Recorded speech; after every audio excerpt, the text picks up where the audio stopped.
There's another race to the moon, or maybe it hasn't really started yet. More than 50 years have passed, but the footprints of the 12 astronauts from the Apollo missions are still there, untouched.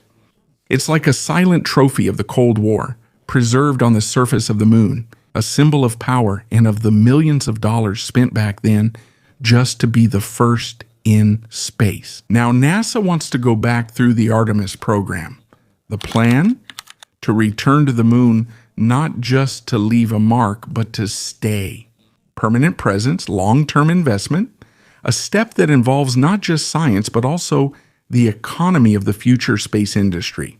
Originally, their target was to return by 2024, but like many big projects, especially those worth billions, it wasn't that easy. But before we continue, please like this video. It means a lot to us content creators.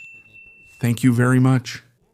On November 16, 2022, Artemis 1 was launched. It was an unmanned test mission to test the SLS rocket and the Orion capsule. It was successful, but that was just the beginning. Artemis 2 was supposed to follow, this time with a crew. The target launch is early 2026. But guess what? Until now, it's still on the launch pad. No flight, no progress. And every day of delay feels like a scam. Additional costs for maintenance, manpower, and operations run into the millions each day. So what's really happening with Artemis? Will they be able to leave anytime soon? Or is there a deeper problem that's slowly starting to surface? From the technical issues holding back Artemis 2 to the surprising news that Artemis 3 might not be able to land on the moon right away. This is a story of science, strategy, and money. Because the truth is, returning to the moon isn't just about exploration. It's a huge economic gamble.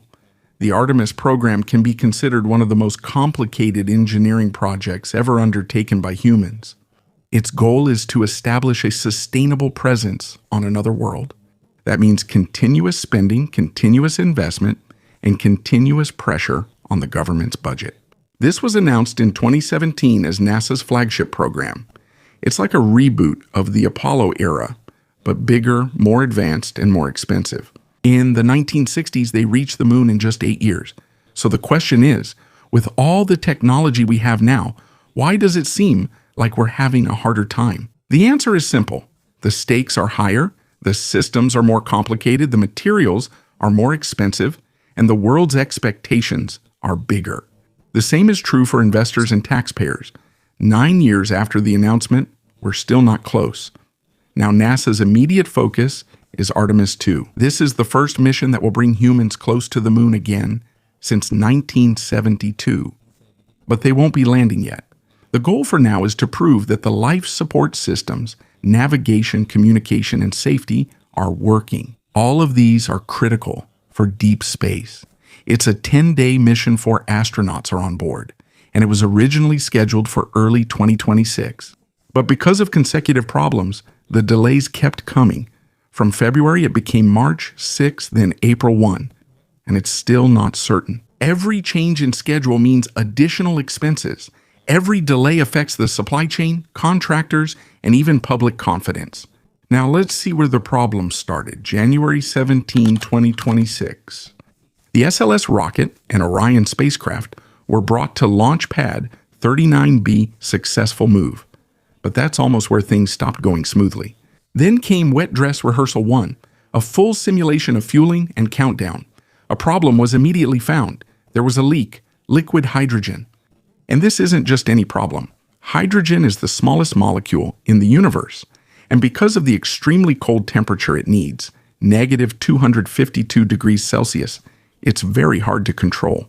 Even a small leak is already a big risk. It can't be ignored. That's why the seals had to be replaced, and the ground systems had to be fixed. Failure number 1. Next was Wet Dress Rehearsal 2 on February 19. It went more smoothly. They were able to load 2.6 million liters of hydrogen and oxygen. No leaks. All tests were completed. It looked like they were ready. But the problems weren't over yet. After the test, while doing routine procedures, the engineers noticed something again.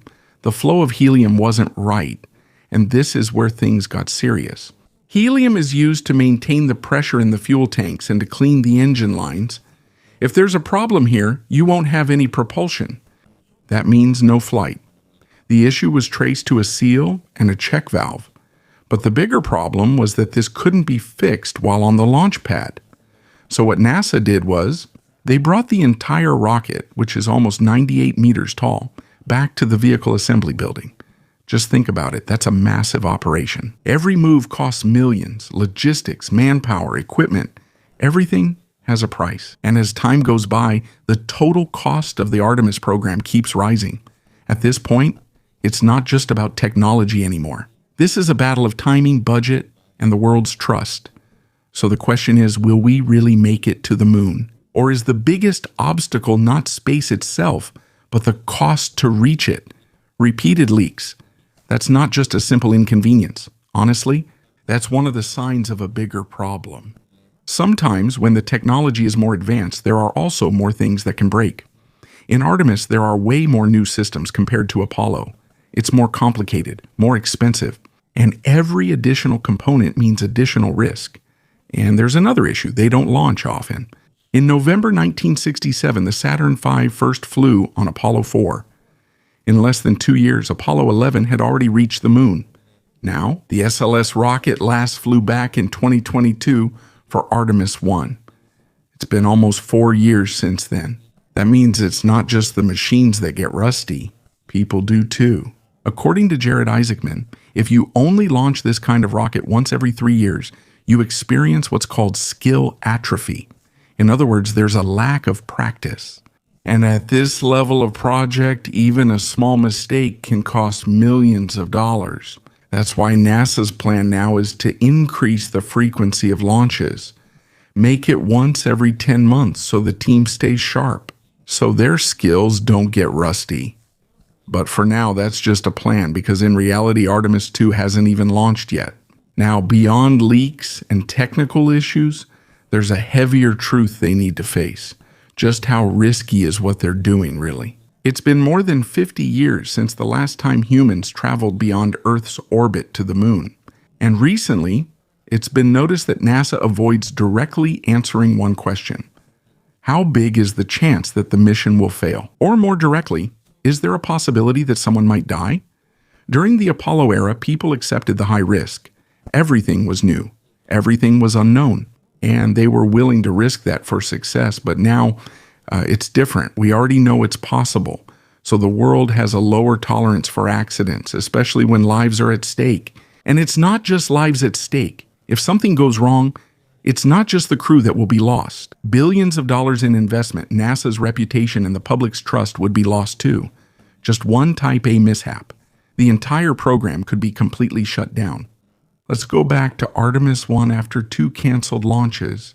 The mission finally took off on November 16, 2022 from Cape Canaveral in Florida. This is the first time the SLS-1 has gone out again. This is the very first time. The mission lasted 25 days and 10 hours, and in the end, it successfully returned to Earth. A big win. This proved that we can still return to the moon using the new generation of spacecraft. But even though it was successful, some things were discovered afterwards, and this is where a new problem began. One of the most critical issues is the heat shield of the Orion capsule. One of the most critical issues is the heat shield of the Orion capsule when returning to Earth. The speed reaches up to 40,000 kilometers per hour. But during the post-flight inspection, it was found that the material called Avcoat chipped and eroded in more than 100 areas. And what's more surprising is that this didn't happen during the Apollo era, even though the same material was used.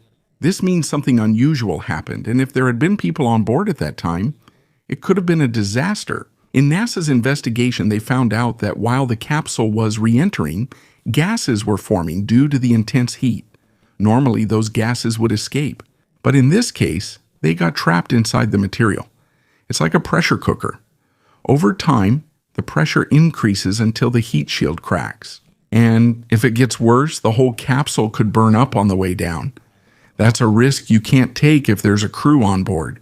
And with every redesign of this kind of system, it wasn't just a matter of hours needed, but hundreds of millions in additional costs. So what NASA did was a bit controversial.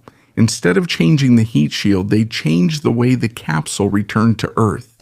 During Artemis burn, they used what's called a skip entry.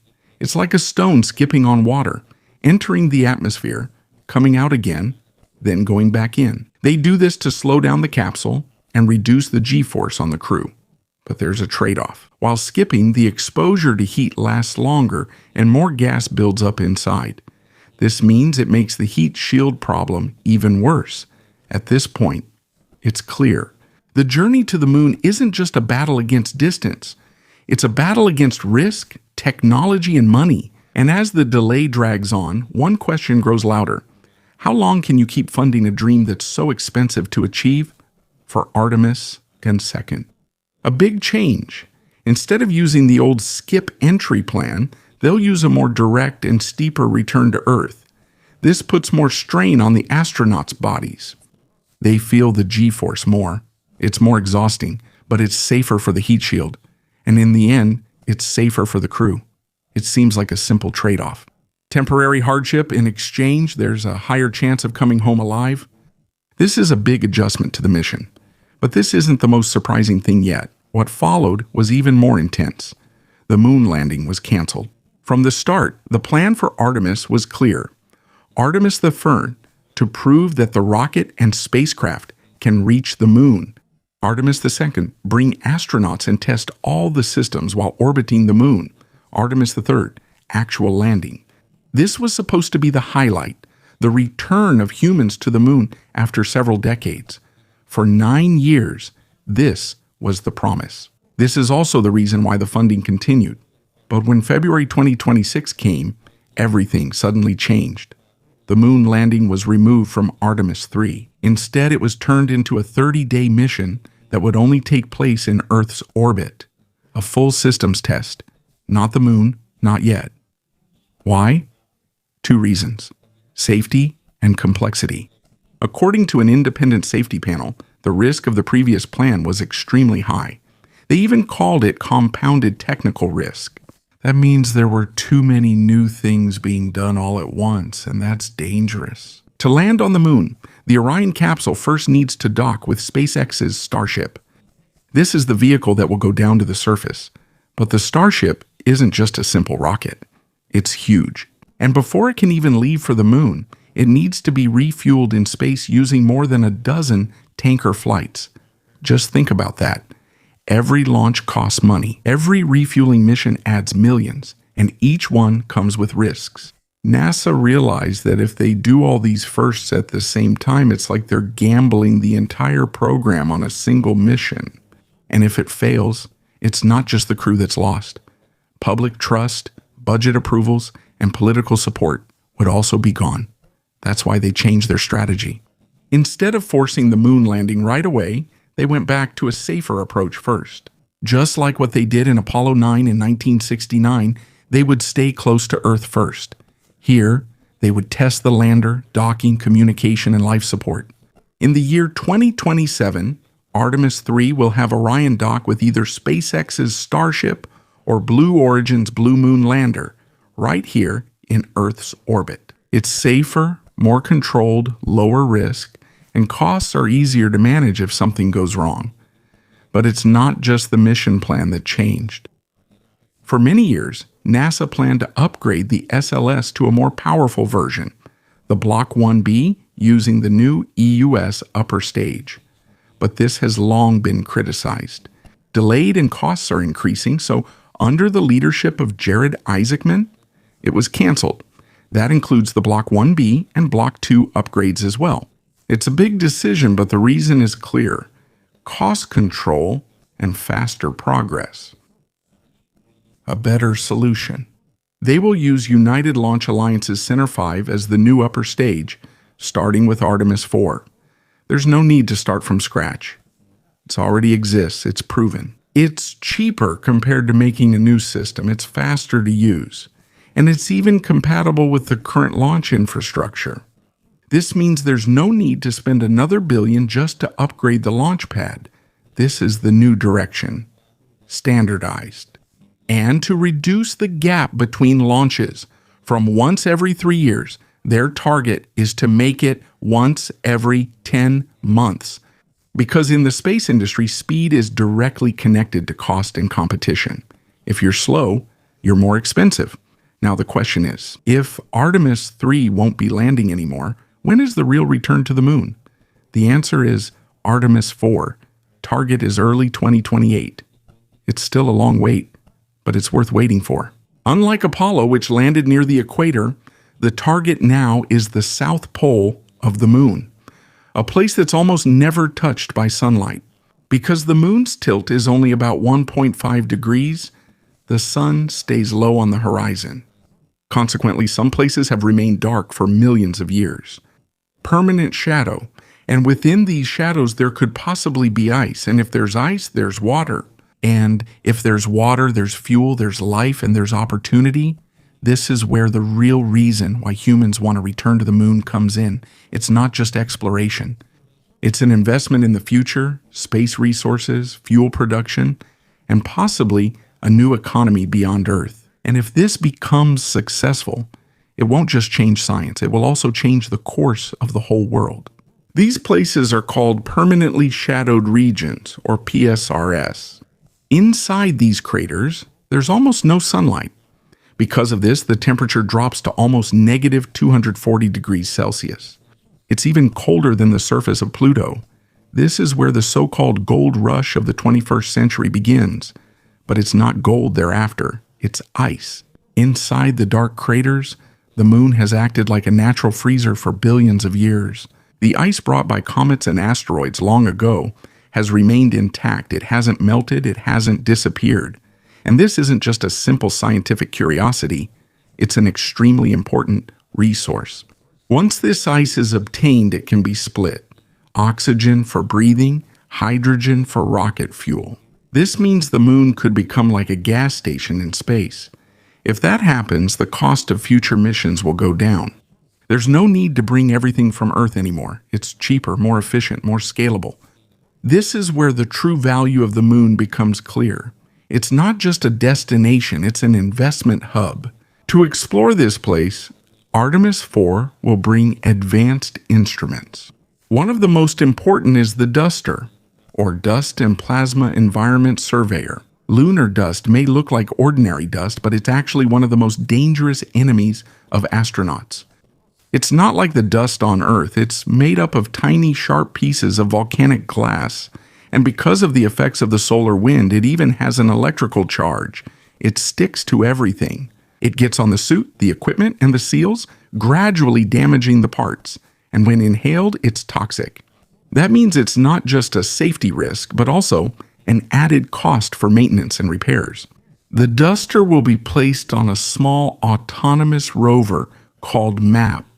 This will observe how the dust behaves during landings or when astronauts are walking. This is important because every movement on the moon affects the equipment and the cost of the mission. The mission also includes the South Pole Seismic Station, or SPSS. It's a device that will listen to the movements of the moon. It will measure moonquakes and the impact of meteorites. The astronauts will also use a tool called a tamper. It creates controlled vibrations in the ground, like an ultrasound for the moon. Through this, they can find out if there is hidden ice underneath. If they find something, that would be a huge economic breakthrough.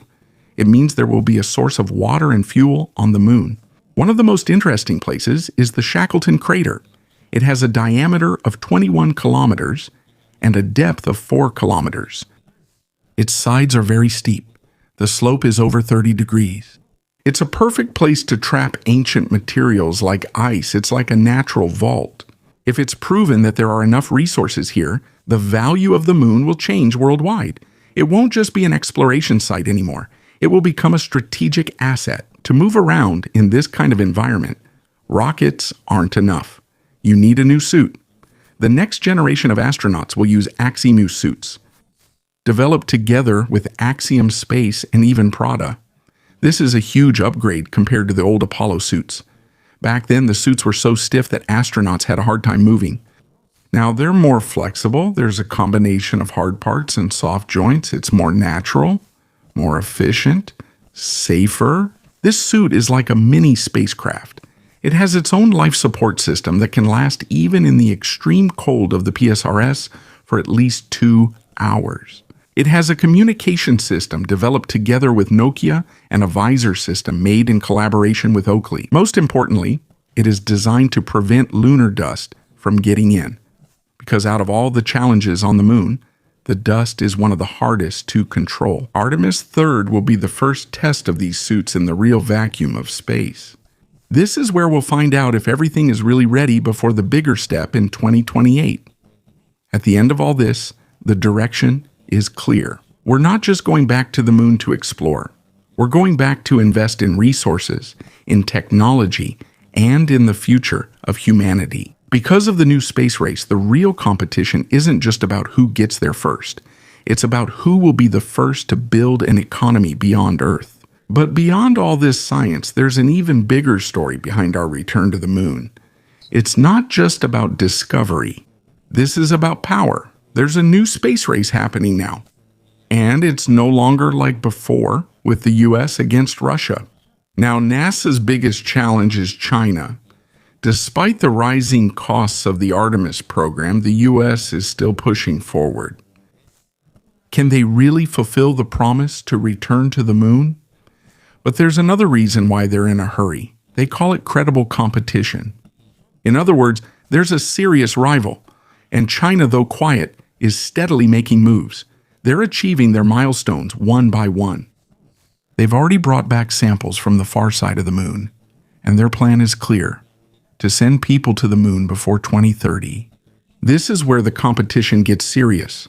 What U.S. officials fear is what's called space sector capture. This means that if China gets to the south pole of the moon first and sets up a permanent presence there, they could control the area. And it's not just any area. That's where ice can be found. That's where the future fuel can be found. That's where the next space economy will begin. If that happens, NASA's plans for Mars and other missions could be affected. This isn't just a science problem. It's an economic and strategic problem. Because of this, the perception of Artemis changed. It's no longer just a mission for knowledge. It has become a necessity. They need to win. In 1969, we reached the moon because we were willing to take risks. It was a race against time. It was a race against Russia. But now, the competition is different. It's no longer about who plants the flag first. Now it's about who builds the economy first. The changes in the Artemis program are not accidental. The use of Center V, the testing of Artemis 3 in Earth's orbit, and the focus of Artemis 4 on the moon's resources, all of these are part of a bigger plan. It's not just about going back, but staying and making a profit. Because simply landing on the moon is not enough to win. The real victory is for whoever can build a system that can be repeated and can generate profit. The south pole of the moon is one of the most important targets in the entire solar system, a place where the history of our planet is stored. And it's possible that the fuel for the future is also here. Yes, the timeline is longer now. It's more complicated, more expensive. But what is being done now is not just for the next 10 years. This is the foundation for the next 100 years. On March 12, the preparations for Artemis 2 have been given the green light. The target launch date is April 1. The astronauts are already in quarantine, and the rocket is already positioned again on the launch pad. For now, there is only one question. Will it really fly this time? Or is another delay coming in one of the most expensive and most important battles of our time?